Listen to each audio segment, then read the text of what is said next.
النادي الأهلي يسقط في نتيجة متوقعة أمام بيراميدز بثنائية بعد أداء عبثي من اللاعبين رغم غياب أهم العنصر في نادي بيراميدز وهو الشيبي. بيراميدز كان بيلعب قدام الأهلي بطريقة 4-2-3-1 تتحول أثناء فقدان الكرة ل4-4-1-1. وأهم حاجة عند أي مدرب بيواجه النادي الأهلي وهي إنه يقفل عليه الأطراف.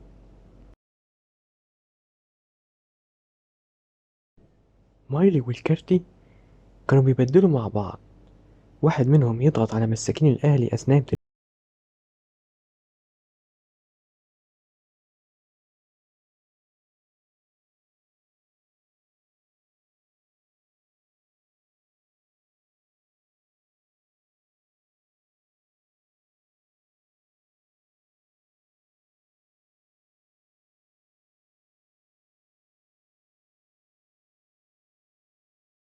في تفصيلة مهمة جدا ونقطة ضعف في طريقة دفاع بيراميدز قدام الأهلي، وهي تقدم الباك عشان يقفل المساحة مع الجناح أمام أطراف النادي الأهلي. دي كانت بتسيب مساحة كبيرة جدا في ظهر الباك، وخصوصا إن مساكين بيراميدز ما كانش حد منهم بيتحرك عشان يغطي المساحة دي، كانوا بيلتزموا بمكانهم بشكل كبير. التفصيلة دي روبيرو كان شايفها وكان بيحرك لعيبته فعلا في المساحة دي، ولكن ما كانش فيه أي تنفيذ في أرض الملعب. شوف هنا تحرك لاعبي الأهلي في المساحة دي،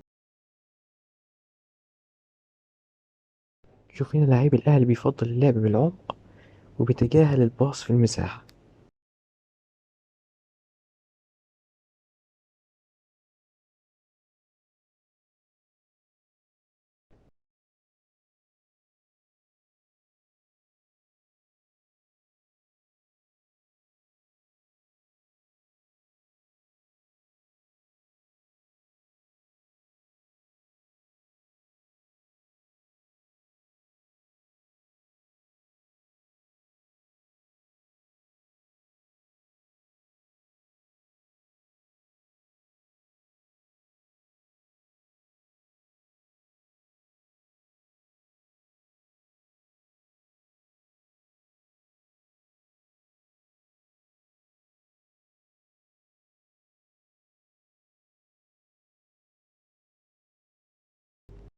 اعمل لايك للفيديو واشترك في القناة.